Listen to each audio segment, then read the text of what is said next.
Kuro the Artist here. In these videos, we're always highlighting the drastic changes and personality shifts of our titular hero, Ben Tennyson. But whenever his archenemy rolls around, he takes the full spotlight of praise and criticism, with many changes of his own to boot. He's gone from a fearless, stoic, and powerful warrior to an intergalactic conqueror with a little bit of a heart to whatever the hell you want to call this. And now he makes his fourth grand return in Omniverse, and continues the trend of revamping his character every series. In broad strokes, you can kind of see how Omniverse tried to bring Vilgax back to his roots, such as bringing back his original voice actor and ditching all the extra armor and powers. But does it really bring him back to his roots? Or if not, does this new version of Vilgax at least restore his former glory and once again depict him as a cunning and formidable foe? Trust me, by the end of this video, that answer will become very clear. So if this is your first breakdown and you're curious about how my rating system works, there's a detailed description listed down below, along with a link to all my previous breakdowns, but by all means watch this video first, I'm sure you'll still enjoy it. About to slam ya with two quick updates. The next episode of And Beyond drops next week, exploring Wrath's homeworld, Apoplexia. As the Apoplexians and Luodans go hand in hand, it's no surprise we'll be getting some marshmallow madness popping up in this video. And to make this release more fun, we thought we'd hold another little contest. You remember this guy?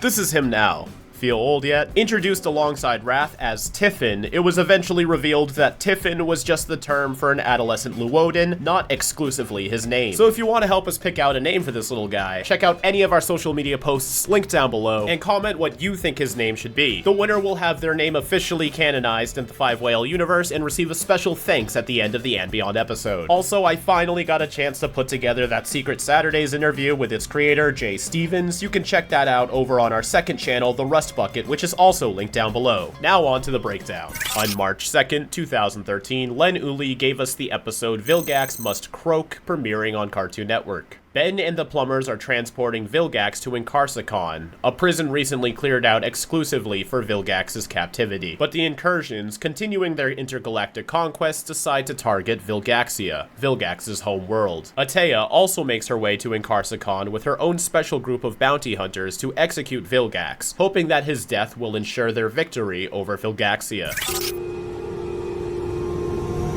Plumber transport cruiser, one of the many fantastic ship designs that Omniverse does. A lot of them only even show up for one episode too. I'm surprised they always put in the effort. Really good transition there to this frame. We are in position for final approach, Warden Kodiak. It sounds like he's saying Warden Kodiak, but he's listed as Warden Kadak on the wiki. Warden Kodiak. Look at right here, we see Inkarsicon. Very zoomed in though, those are some thick ass outlines. We've been evacuating this prison for a week. That's Kevin Michael Richardson doing a great job. Last convoy's leaving now. I love the little Mr. Smoothie cups. Inkarsicon is all yours. So they're evacuating Inkarsicon, the entire prison, just for Vilgax. I mean, I'm not gonna lie, at this point, they gotta just kill him. Am I wrong? After everything he's done. And now they gotta evacuate an entire prison system just for him. And of course it's not gonna work, because it's Vilgax. Just, you know... I don't see why we have to empty out a whole prison for just one guy. That's what I'm saying, Ben. Like, it's really not worth it. We can't trust your guest around anybody else. It's building up a lot of mystery too, because at least for the first couple of seconds, unless you don't read the title, you don't know this is Vilgax. Except for the 100 times I've beaten him. I know that's a hyperbole, but let's actually figure that out. Secrets, back with a vengeance, secret of the Omnitrix. And for one that's just directed. I don't know if we should count Rojo or the bounty hunters either, but slap 2 extra on there if you want to. Vengeance of Vilgax, Ghost Town, Primus, Secret of Chromastone, Final Battle. He does see Vilgax again in Flamekeeper Circle, but they don't actually fight. And then the whole Dagon thing, which kind of all technically counts as one. Oh, and there's also that flashback too, which apparently happened at some point, but I'll get to talking about that. The whole sector will be off limits to space traffic. I mean, even still, like, Inkarsicon's gigantic. This seems like a large misuse of resource. At least to me, I feel like the security Inkarsicon comes with, like, doesn't outweigh the fact that they should just put him in, like, a 200-foot wall thick, like, titanium box or something. Especially if these straps can bound him. Just keep him bound and then throw him in the Perplexahedron again. Paradox could probably whip up another one of those. Where are they gonna put all the villains in Inkarsicon? This is so dumb. This doesn't make him seem like a big threat. This makes the plumber seem like incompetent as hell. This is their best idea. Everything will be automated. No one around for him to bribe, blackmail, or beat up. So this was never stated in the show, but it was stated in numerous pop-ups, and I believe is kind of common knowledge now that Vilgax exclusively worked with robots in the original series because nobody else would want to work with him. So this isn't actually the advantage you'd think about. Like, Vilgax is used to being around robots, and if he at least at one point was smart enough to know how the Omnitrix works, I have no doubt doubt in my mind he can hack into these robots somehow. So this is actually worse. Am I supposed to be flattered? Oh, but do you hear that succulent voice coming in? And believe me, Tennyson, once I am free of this encumbrance. Steve Bloom is back as Vilgax. This is honestly the biggest treat. His Vilgax voice is so great, dare I say iconic. And while I've grown accustomed and have some appreciation for James, you just can't beat Steve. Get used to that. To support us on the go, click our links down below. These are all the prison transport ships and a really good view at a Carsicon. Now we can actually compare. Honestly, looks extremely similar to how it did in Secrets of the Omnitrix. Quite a weird angle to present it at though.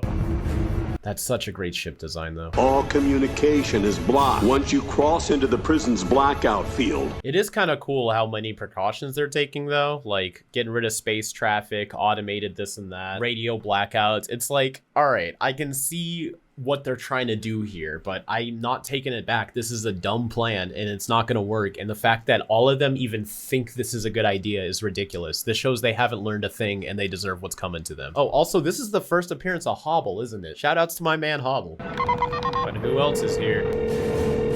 Now, this is a great ship design too. Are you kidding me? Of course, you can kind of see the frog inspirations, but what's crazy is that Galvins are also very frog based and they also have frog style ships, but they do look different. I'm in love with the ship designs. I'm not even a big fan of vehicles. In fact, as an artist, it's one of the #1 things I hate drawing next to dragons, but Omniverse really knows how to make you appreciate them. All hail Lord Emperor Milius, light of the Incursion Empire, destroyer of entire galaxies. All living creatures tremble in your...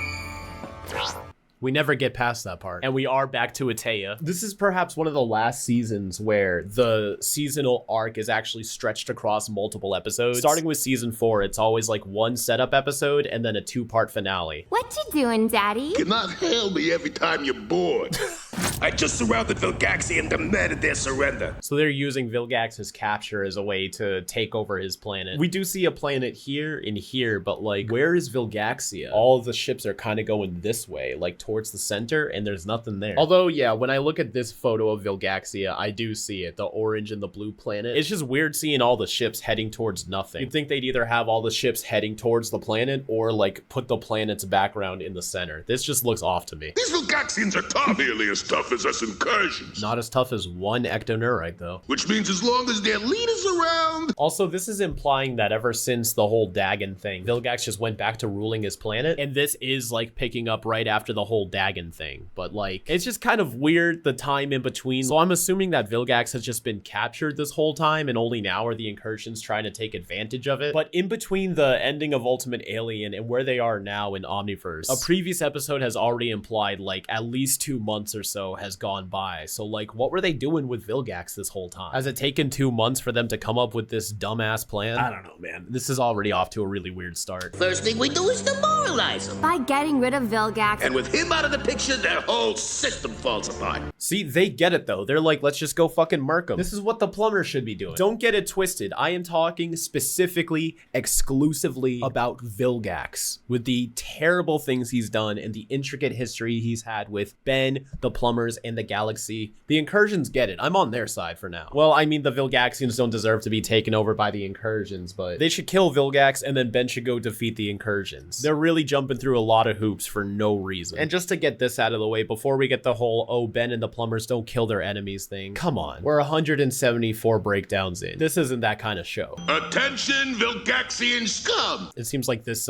speaker's animation layers are flickering back and forward. First you see it get dragged down, then it snaps back up, but then snaps back down. Check this out. Attention, Vilgaxian scum! Yeah, that looks like a mistake. 667788. Oh, 88. I don't gotta get into how I feel about 88. It's pretty much exactly how I feel about 77. Now they're doing it with 882. It just makes 66 a lot less cooler. It makes his lore a lot less cooler. But I'm also not like a diehard 66 fan, so it's dumb, but it's not a big deal. Bring me the head of Vilgax the Conqueror. Whoa, is that what 77 sounds like now?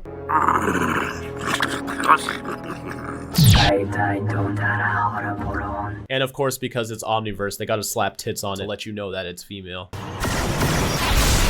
Whoa! Also, I like that this is another episode where Ben is just casually wearing his white hoodie again. I'm a big fan of the fact that his alternating outfits isn't a big deal and he could just wear different outfits between episodes. Rook, on the other hand, they will never let him take this off.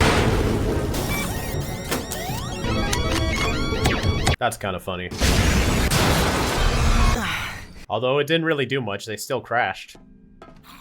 Morty's all good. Nice job, buddy. Everybody in one piece? Well, since you asked. Giga Chad Hobble over here is also voiced by Steve Bloom. Since Steve Bloom isn't in their like regular immediate pool of actors, you can always bet that when they got him on board for the cast of the episode, he voices multiple characters. They don't try to waste Steve Bloom. I may have bruised my... Good.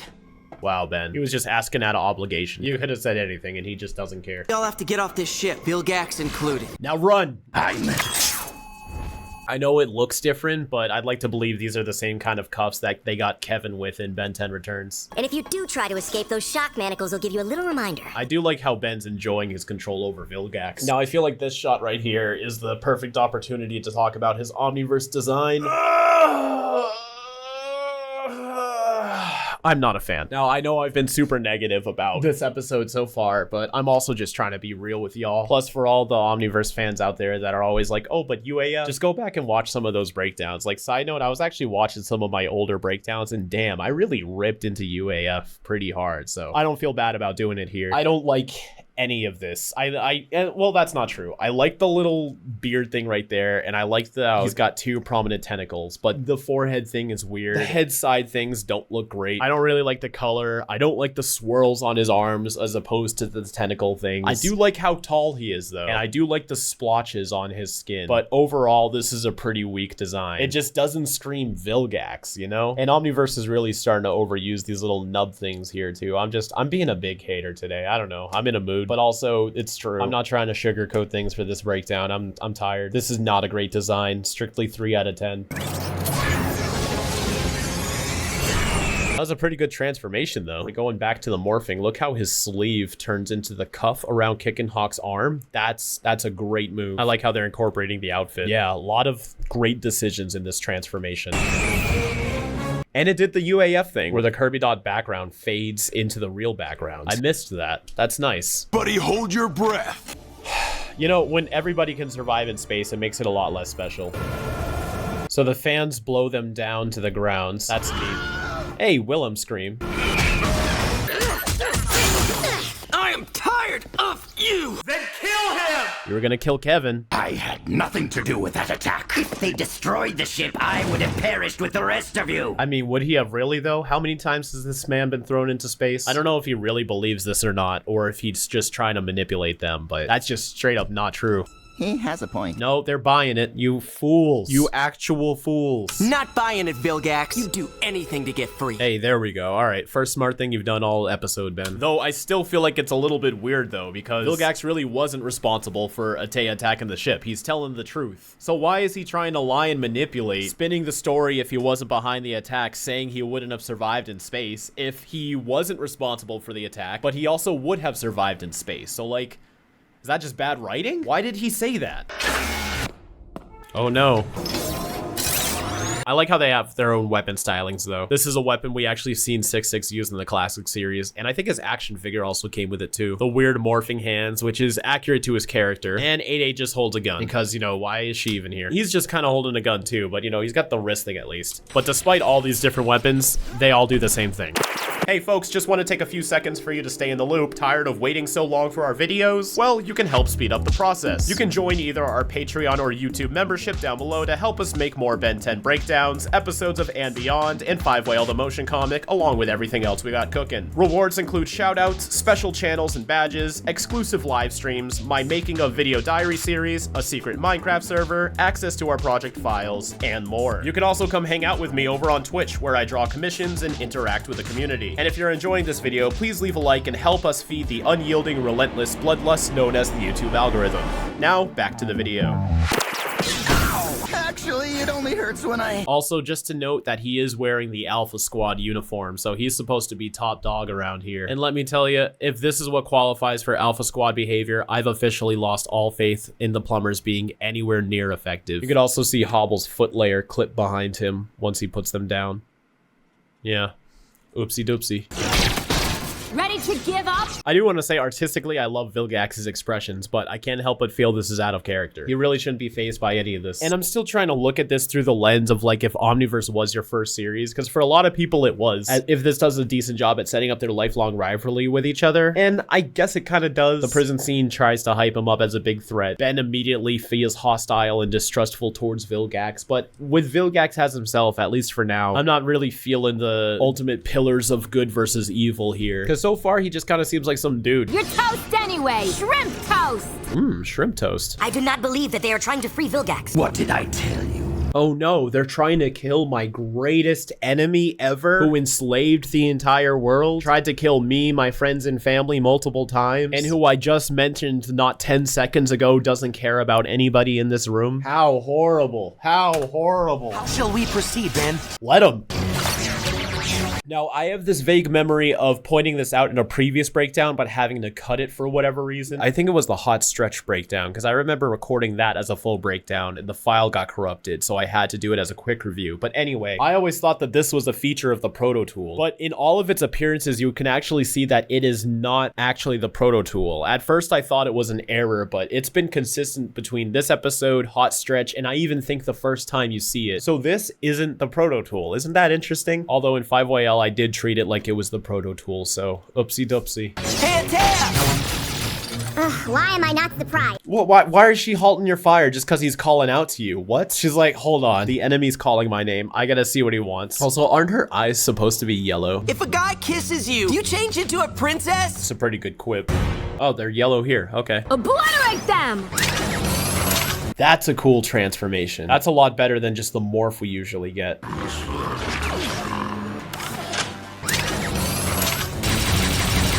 Now shoot even harder. See, look at Vilgax cowering behind here, though. This man can definitely survive these laser hits. You know how indestructible he used to be? This is nothing. Also, this is such a microscopic nitpick, but I gotta say it. This gradient right here, for some reason, feels art style breaking to me. I don't know how to explain it, but this looks wrong. That certainly helps. And he's even quipping to himself, too. Because this is totally Vilgax, right? Like, this is your classic series Vilgax, folks. Aren't you glad he's back? There is one escape pod left. I'll head for the hangar with Vilgax and try to keep him alive. But why? That's kind of funny how she's like walking forward and swirling around the guns. The animation looks a little awkward, but I like this visual gag, so I'll let it slide. This shot right here is kind of reminiscent to his classic series transformation. And it looks like they brought back his sharp, spaced out teeth. Ever since UAF, they stopped doing that, except for, I think, once or twice. But they weren't really doing it in Omniverse either, but I guess in this episode, they decided to throw us a bone. But for this one frame, you can see he's big and yellow. It's just a frame, though. I wouldn't count this as an error. Just another one of the infinitely weird ways they make him turn into a ball. In fact, it's almost noticeable in motion, too. Like, you don't even need to pause.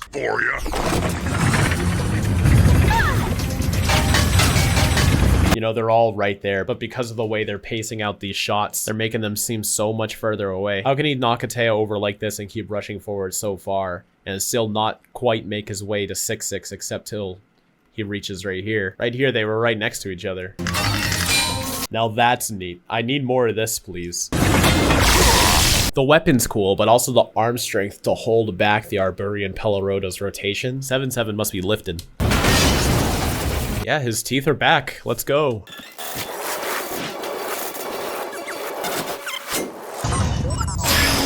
I gotta say, it's probably interesting for Vilgax to see Ben fighting against other enemies while on his side. They kind of did that in Ghost Town, but that was more of Ben fighting to protect Vilgaxia. Now Ben is exclusively fighting to protect Vilgax, so I wonder how this makes him feel. He's probably like, that bastard. This is how he does it. Where's Vilgax? Was that, who was talking there? Was that 88? 88 isn't credited with a voice actor. Maybe that was, I think that was probably 6-6 then. Use your tracker thingies.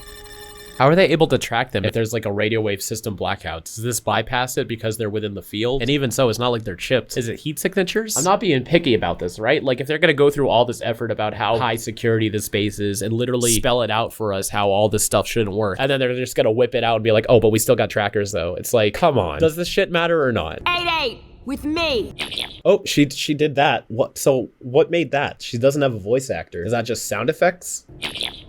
Yeah, that could just be a sound effect. Keep moving, Vilgax. I want to make sure you spend the rest of your life. How freaking tiny he is. I'm the reason you have the Omnitrix in the first place. Does Vilgax really think that? That's not true, Vilgax. Stop trying to take credit. Began a long tradition of me whipping your butt. No, it didn't. Oh my god, so... No, it didn't. That is my all-time least favorite Vilgax line. Because this is the first instance of just how pathetic and out of character Vilgax is now. Say what you want about UAF Vilgax, but he was different, but they at least tried to still make him threatening and like fierce force of evil. They just did it in their own way that didn't land with a lot of people, including me. But like, can you imagine classic series Vilgax just going... No, it didn't. Like getting so like upset and defensive about the fact that Ben's whipping his ass. Something about this specific response to Ben just really solidified to me that Vilgax is done. He's over. He is a washed character. He's never recovering from UAF. Omniverse is not doing him any favors. And I will say, just because I'm going to be hearing it in the comments, I do think the And Then There Were None and Then There Were Ben two-parter, I think that was fantastic. I think that was enjoyable. But that was more just for the plot of the episode and what was happening. I wouldn't say it was Vilgax himself that was enjoyable in the episodes. And, you know, we'll get to that breakdown when we do, but that episode's not saving it. He's too far gone. He is not the Vilgax we knew, and he's never coming back. Oh, except for that time I kicked you out into space. Which happened in Secrets of the Omnitrix. And that other time I kicked you out into space. Which was in Primus. And in that arena. The arena. Is that Vengeance of Vilgax Part 2? I guess that dome counts. And when you got blown up in the ocean. That was the final battle. Weird to mention Primus before all of that, though. You've never truly defeated me. Because you don't have the guts. Fuck yes. Okay, I do like that line, though. Egg him on, Vilgax. He's like, do it. But he won't do it. But God forbid if Kevin goes on a rampager, then he's putting that fucker down. Maybe I will let the frogs get you. Yes! Do you think the incursions will be satisfied once they're rid of me and they've conquered my home world? Even Steve Bloom, he's losing the Vilgax voice a little bit. It's because he's not a character that's meant to deliver these kind of lines. You want that on your conscience. The sound design for him is good, though. They do got the clunky stomps back. That's nice. And you can even hear a shift in his armor when he leans forward. That's good. I like that. You do see two mouths at once for this frame, though. You want that on your conscience. Other worlds have fallen. More will fall. Yeah, but whether or not they get Vilgax has nothing to do with the incursions taking over other worlds. They were already doing that, independent of you, Vilgax. I know you're trying to be manipulative right now, but you're making no points right now. That has nothing to do with it. Whether you live or you die, the incursions are the incursions. This is a dumb plan, Vilgax. Everybody in this freaking episode, man. I swear to God, people only give this a pass because they don't want people hating on Omniverse because it gets a lot of flack. But I mean, come on. We're at the point where it's like, I've given Omniverse its flowers. I've hyped the series up a bit. Now it's time to take the foot off the gas and really start calling it out when it's fucking up. And this whole episode is a mess. It's still got the backgrounds, though. Even this little collection of pipes right up here and like back here, like the backgrounds, man. Like this is easily like 30-40 minutes of work. They never slack on the backgrounds. 2 ways down to the communications, dozens of ramps and staircases, or use the central express tube. Or if you use your grappling hook, you can lower yourself down at your own speed. The stairs are slow, but safe. The express tube is fast. Which path will you choose? 63% of other players also chose to descend down the stairs. But to reach it, we must cross the catwalk. Exposed. Bro, that's like 30 feet. Just book it. You're fine. I wonder what Ben would do. The catwalk? Then perhaps we should take the stairs. At least in the first 2 seasons, Ben and Rook's relationship arc was them trying to take each other's perspectives more seriously and see that each of their ways, while they might struggle to understand, has their perspectives. And here, Rook's straight up like, oh, well, if Ben would do this, then it's a bad idea. I'm gonna go do the other thing. And of course, it's a case-by-case scenario, but it just seems kind of mean-spirited at this point for Rook to be like, oh, well, if this is what Ben would do, then I'm not gonna do it. Because there were other episodes where the whole point was that if you do it Ben's way, despite all odds, it works. There's that friggin' flash again. Better get that on your bingo card. Just aim for his legs. See that? Pew! You think he can move Hobble faster than you could shoot a laser? Lower your weapons, or you will shoot Hobble. No, you won't. What? There you go. See, this is just, yep. I mean, that was cool, Rook. Granted, that was really cool, but I mean, a bullet to the leg would have been fine. Catwalk. And look, it turns out it was right anyways. It was good to do the catwalk. You should have followed Ben's lead, Rook. You had 2 seasons to learn this. Now he sounds more like himself. I swear, earlier his voice was like totally different.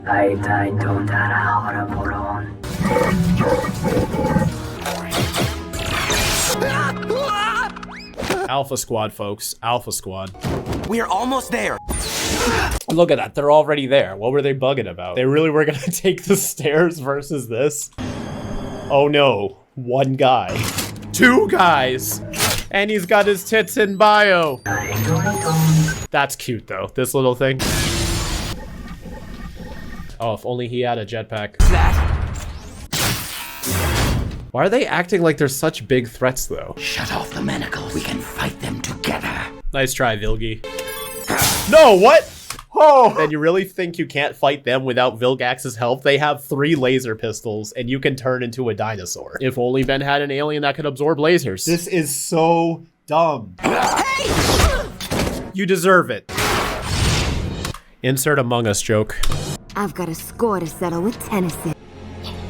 Remember when Ben fought all of those incursions just using Swamp Fire? Or fought all those incursions just using Nanomech? Or was able to fight off Vilcubra for an extended amount of time using Edel? Ben's shirt is completely green under here. It shouldn't be black or green. It's supposed to be seeing his stripe. And also, doesn't he wear a belt? This is 80. Any relation to 6'6" or 7'7"? No, you've only literally seen them standing next to each other earlier in this episode. This isn't even real dialogue anymore. It's like everyone's a freaking goldfish. 8-8 got that Ice Cube ass right here. I had to spend 7th grade in stasis jail because of you. No, it's because you tried to backstab your dad, but whatever.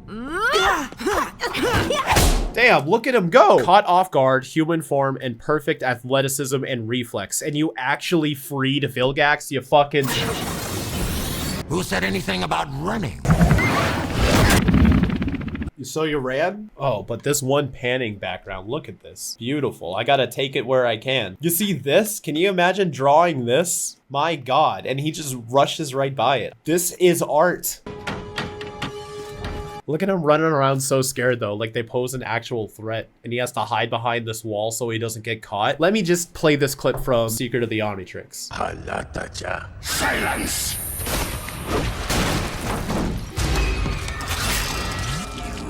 Better be very sure. How can people genuinely watch this and think that Omniverse saves Vilgax? I don't get it. Oh, I'm relieved that 2 people I can easily murk if I try didn't catch me hiding behind this wall. That was close. Why'd he hesitate? Look at him, he straight up freezes. That could just be a pacing thing though. But here the way it's so paused and like telegraphed, it looks dumb. Release me at once! You could probably just eat him. Look at the size of his head compared to Ben's right now. What if he just leaned forward and went, oh? I knew you would defeat them easily and rendezvous with me later. Why even that though? Vilgax, just beat the shit out of everybody and run. Or Ben, kill him. Comedy isn't real big on your planet, is it? No.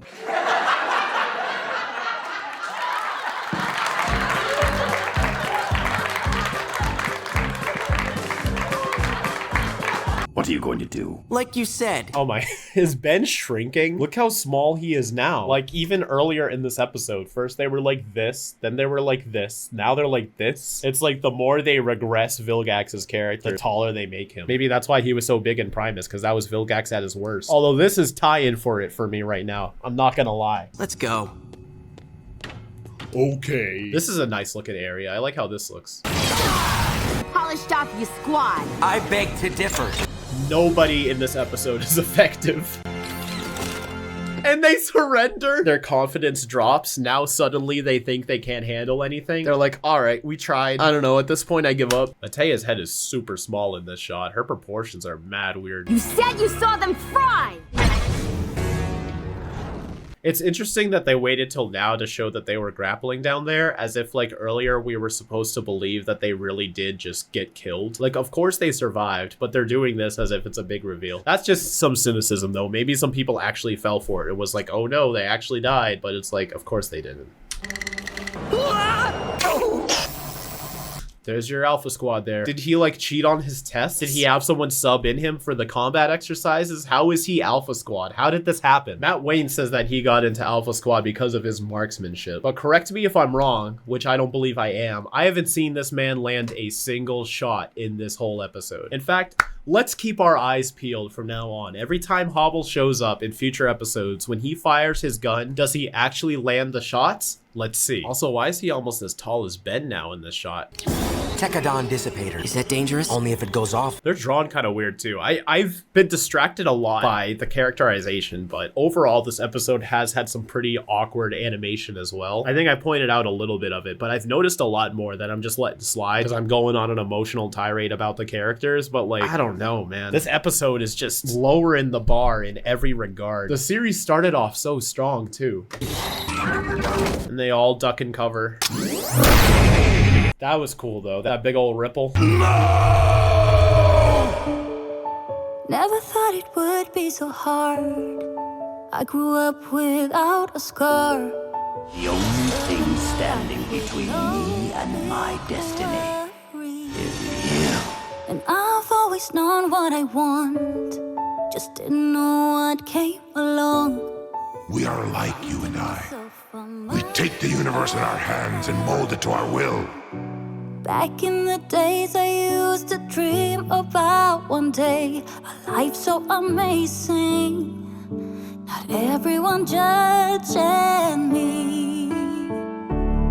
Don't wanna care about them, though it hurts so bad.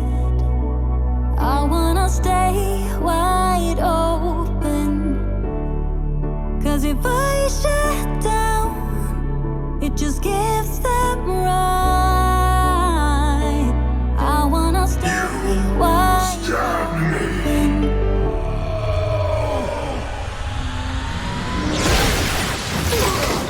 I don't know what came over me. I don't know either, Vilgax.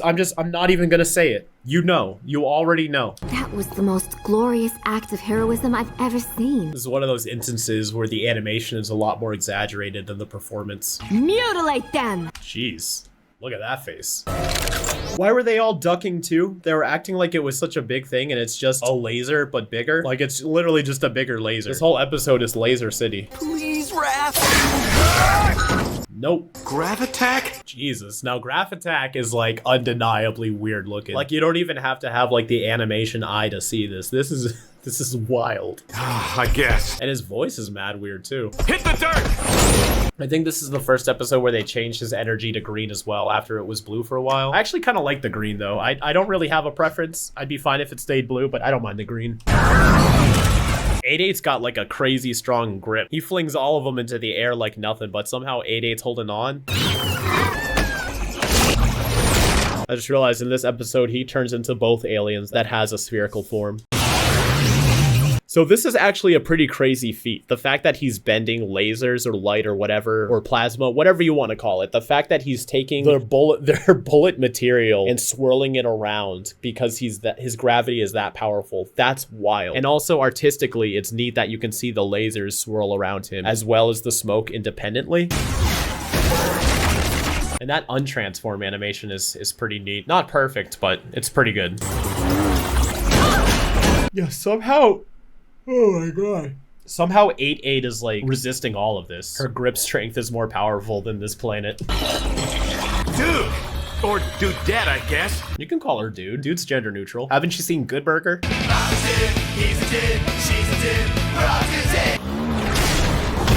Boom. Yo, why is she so strong? That's crazy. It's like only her too, because it worked on everybody else, but for some reason she's like, boom. Also, I have a feeling that Grav-attack's really not giving his all right now. Grav-attack had to amp it up for a bit. You could tell he was holding back, and then he was like, oh man, she's stronger? Okay. Bloop. Now he's got her. Nice work. Oh. Does this mean that his powers can activate involuntarily? You hang on to that. And it's like only his glove, as if it's like material based and not gravity based. It's not like he's a magnet. Like it doesn't matter if it's your glove or your hand. It's sticking there if that's truly the case. Oh, the Tekadon laser aimed for his... Okay, so you know what? I think I get it now. He was pretending to save Ben's life just so that the lasers can shoot his cuffs. I get that. But it's still just so pathetic to see Vilgax do the straight up, no. You didn't have to go that hard with it. Can you see everything? I'm so glad it was sent to stun and he didn't just blow his fucking brains out. Rook got through to us and you didn't lose any members of your team. I know we already had the Alpha Squadron in Ultimate Alien. Did we ever see blue suits before? I think that's new. The blue ones are supposed to be medical. There's even small changes to their outfits. I like that design. So here you can see Vilgax picking Ben up and trying to take the Omnitrix, but he sees everybody else waking up because God knows that he can't fight 6-6 and 7-7. And then he books it. If anything, he should have taken Ben with him. Also, the back of Molly's hair design changes between these shots. Can't believe how bad I messed this up. Yeah, me neither, buddy. Like, for real, you deserve this. You didn't mess up. Yes, you did!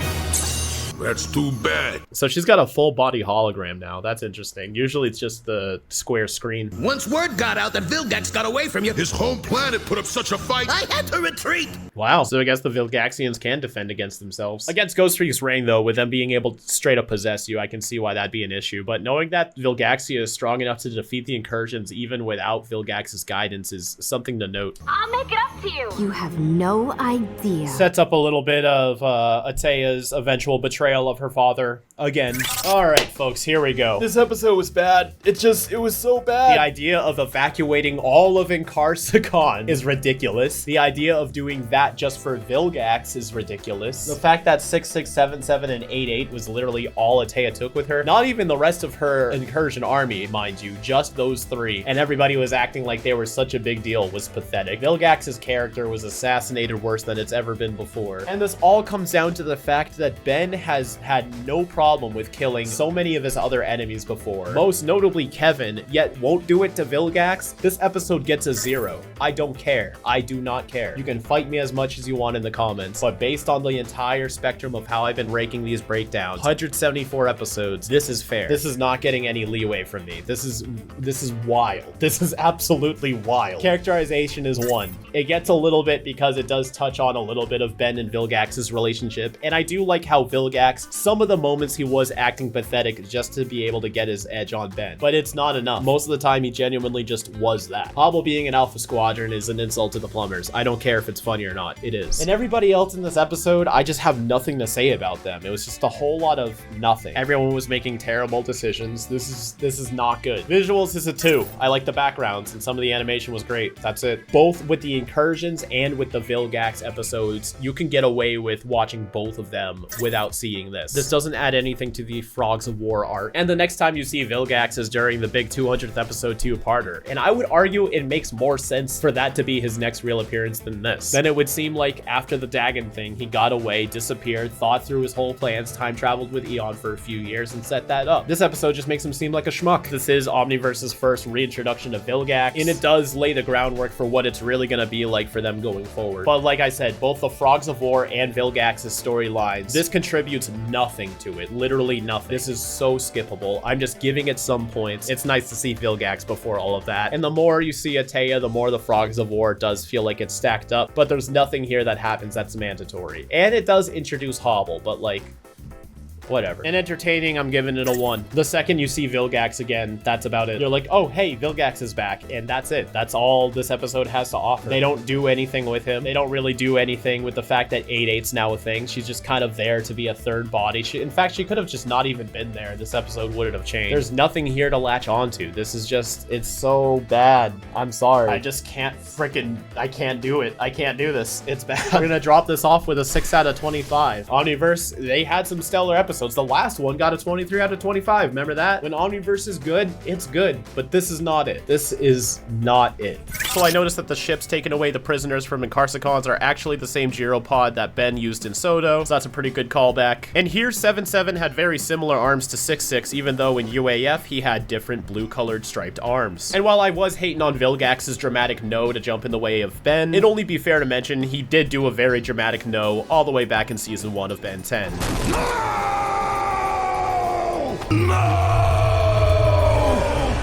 Although I still feel like these are different because one, it's like the triumphant, you've defeated me, Ben Tennyson kind of no, and the other is literally him jumping in the way to protect Ben in a very over-dramatic fashion. I don't care what the reasonings are, the latter just looks ridiculous to me. Call it a bias if you want, I still hate it. For last week's poll, we were taking a look at which Dimension 23 counterpart would you like to explore. Dimension 23 Gwen had an overwhelming response, and while I can see where people are coming from, I honestly feel like she's the least interesting for me. We've already seen other alternate alternate Gwens, and even so, she gets the most screen time next to Ben in the series. I feel like it would have been more interesting to see any of the others. For me, I would have chosen Dimension 23 Vilgax. Now that Ben 23 is going through his own character arc, it would have been great to have that confrontation. And for this week's poll, at this point in the show, who do you think poses the bigger threat for Ben? Vilgax, the Incursions, the 6-6 species that I'm not gonna pronounce? Kind of a funny poll, but hey, it's a funny episode. Let me know what you think in the community tab when this video goes live. I hope you enjoy the rest of your weekend.